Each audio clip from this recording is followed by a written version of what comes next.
Cricket में जब कोई मैच जीतता है तो सुर्खियां अक्सर उन खिलाड़ियों के नाम होती हैं जो छक्के लगाते हैं, शतक लगाते हैं या ट्रॉफी उठाते हैं। लेकिन कई बार मैच की असली कहानी उन पारियों में छुपी होती है जिन्हें ना तो ज्यादा दिखाया गया ना ही उतना याद किया गया। कुछ बल्लेबाजों ने ऐसे मुश्किल हालात में रन बनाए जब पूरी टीम लड़खड़ा रही थी। उन्होंने टीम को गिरने से बचाया, जीत की नींव रखी, लेकिन क्रेडिट किसी और को चला गया। आज हम बात करेंगे उन 8 पारियों की जो शायद आज के सोशल मीडिया और हेडलाइन कल्चर में दबा दी गई, पर वो अगर ना होती तो जीत भी ना होती। ये वीडियो सिर्फ रन या स्ट्राइक रेट की बात नहीं है, ये उन बल्लेबाजों को सलाम है जिन्होंने बैक स्टेज रहकर मैच विनिंग काम किया। तो आइए जानते हैं उन अनसंग हीरोज की कहानियां जिन्होंने नायक का काम किया पर कभी नायक की तरह याद नहीं किए गए।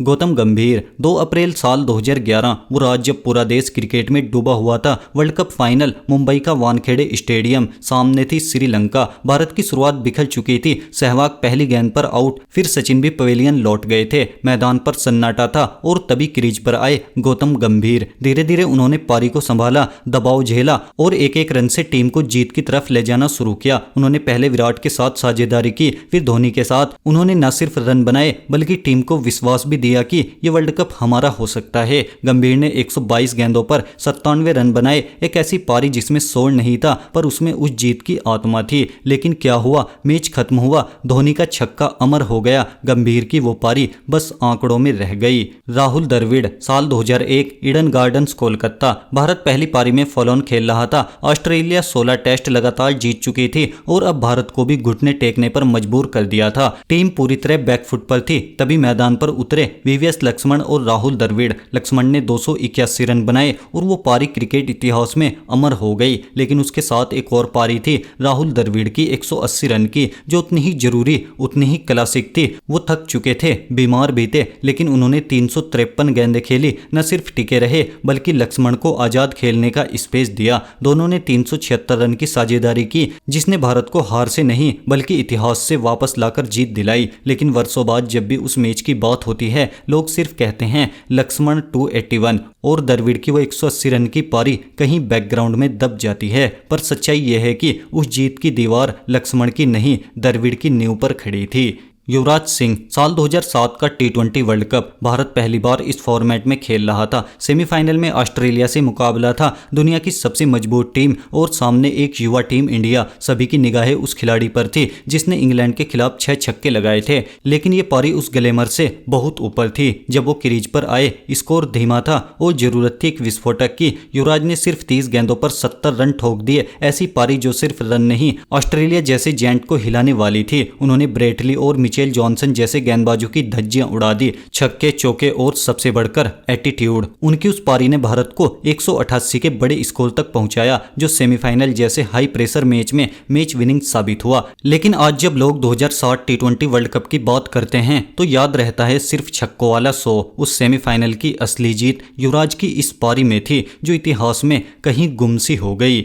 MS धोनी 2 अप्रैल 2011 मुंबई का Wankhede stadium. World cup final में भारत का मुकाबला श्रीलंका से था। वीरेंद्र सहवाग और सचिन तेंदुलकर दोनों जल्दी आउट हो चुके थे। देश की धड़कनें धीमी पड़ गई थी। गौतम गंभीर ने मोर्चा संभाला, लेकिन जब वो आउट हुए तो स्कोर बोर्ड दबाव में था और तब क्रीज पर आए MS धोनी, जो उस पूरे टूर्नामेंट में कुछ खास नहीं कर पाए थे। लेकिन इस फाइनल में उन्होंने खुद को प्रमोट किया और फिर खेली 91 रन की नाबाद पारी, जो सिर्फ एक स्कोर नहीं थी, एक भरोसे की वापसी थी। उनका वो छक्का जिसने भारत को 28 साल बाद वर्ल्ड कप दिलाया, आज भी हर क्रिकेट फैन की आंखों में बसा है। लेकिन हैरानी की बात यह है कि कई लोग कहते हैं असली हीरो गंभीर थे, जिसने 97 रन बनाए, और कहीं ना कहीं धोनी की शानदार पारी भी क्रेडिट के विवाद में उलझकर अंडररेटेड रह गई। अजिंक्य रहाणे एडिलेड टेस्ट में 36 पर ऑल आउट होने के बाद टीम इंडिया मजाक बन गई थी। विराट कोहली वापस जा चुके थे, टीम बिखरी हुई थी और अगले टेस्ट में कप्तानी दी गई अजिंक्य रहाणे को। मेलबर्न में सीरीज का दूसरा टेस्ट, ऑस्ट्रेलिया का दबदबा और मैदान में एक शांत आंखों में विश्वास लिए बल्लेबाज। रहाणे ने वो किया जिसकी शायद किसी ने उम्मीद नहीं की थी। एक कप्तान की तरह नहीं, एक योद्धा की तरह बल्लेबाजी की। 112 रन की वो पारी न सिर्फ तकनीकी रूप से परफेक्ट थी बल्कि मेंटल थॉटनेस और क्लेम एग्रेशन का भी नमूना थी। उन्होंने न केवल भारत को पहली पारी में लीड दिलाई बल्कि पूरी टीम का आत्मविश्वास भी लौटा दिया। भारत ने वो टेस्ट जीता, फिर सिडनी में ड्रॉ किया और ब्रिस्बेन में जाकर सीरीज भी जीत ली। लेकिन जब लोग उस ऐतिहासिक जीत की बात करते हैं तो वो अक्सर 36 पर ऑल आउट और गाबा को याद करते हैं। रहाणे की वो मेलबर्न पारी जिसने टीम को उठाया वो कहीं पीछे रह जाती है। बेन स्टोक्स 14 जुलाई 2019 लॉर्ड्स का मैदान, world cup final, England versus New Zealand. Match दबाव से भरा था। स्कोर का पीछा करते हुए इंग्लैंड के विकेट लगातार गिर रहे थे। बेन स्टोक्स क्रीज पर थे लेकिन रन नहीं बन रहे थे और टारगेट हाथ से फिसलता जा रहा था। और तभी उन्होंने शुरू की एक ऐसी पारी जो न सिर्फ इंग्लैंड को मैच में वापस लाई बल्कि असंभव को संभव बना दिया।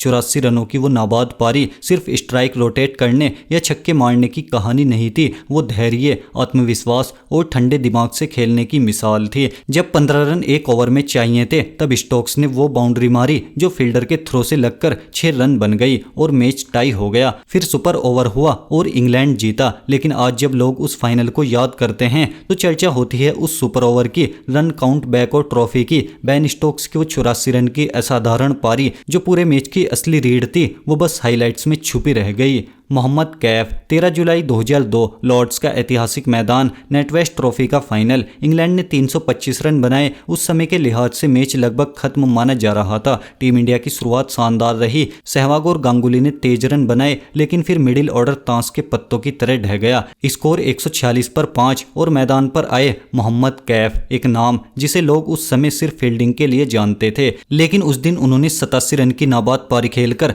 न सिर्फ मैच पलट दिया बल्कि नई भारतीय सोच की नींव रखी। डरकर नहीं, डटकर खेलो। उनके साथ युवराज सिंह ने भी साझेदारी की लेकिन युवराज के आउट होने के बाद भी कैफ टिके रहे आखिरी रन तक। इंडिया ने वो मैच जीता। गांगुली ने टी-शर्ट हवा में घुमाई और बस वही तस्वीर अमर हो गई। लेकिन बहुत कम लोग याद रखते हैं कि उस जीत का असली हीरो था एक फील्डिंग स्पेशलिस्ट जिसने बल्ले से इतिहास रचा। कैफ की वो पारी आज भी सबसे अंडररेटेड मैच विनिंग नॉक्स में गिनी जाती है क्योंकि स्पॉटलाइट सिर्फ सेलिब्रेशन ने चुरा लिया। वसीम जाफर साल 2007 भारत का पाकिस्तान दौरा, तीसरा टेस्ट, कराची की तेज पिच जहां बल्लेबाजों से ज्यादा उम्मीद गेंदबाजों से होती है। पाकिस्तान ने पहली पारी में बड़ा स्कोर खड़ा कर दिया था। जवाब में टीम इंडिया को एक बड़ी ठहराव वाली पारी की जरूरत थी। तभी आए वसीम जाफर, खामोश बल्लेबाज, क्लासिक स्टाइल, बिना किसी शो ऑफ के। उन्होंने शुरू से ही गेंद को देखकर जवाब दिया, न ओवर कॉन्फिडेंस न डिफेंसिव, बस प्योर टेस्ट बैटिंग। धीरे धीरे उन्होंने पाकिस्तान के गेंदबाजों को थका दिया। जाफर ने 202 रन की मैराथन पारी खेली, एक ऐसी इनिंग्स जिसने भारत को पहली पारी में लीड दिला दी और पूरी सीरीज की दिशा पलट दी। उनकी इस पारी में एग्रेशन नहीं लेकिन हर शॉट में कला थी, वो पेशेंस जो आज की क्रिकेट में दिखता ही नहीं। पर अफसोस ना वो पारी कभी क्लिप्स में वायरल हुई ना लोगों की जुबान पर चढ़ी। वसीम जाफर की वो डबल सेंचुरी बस स्कोर बोर्ड में रह गई।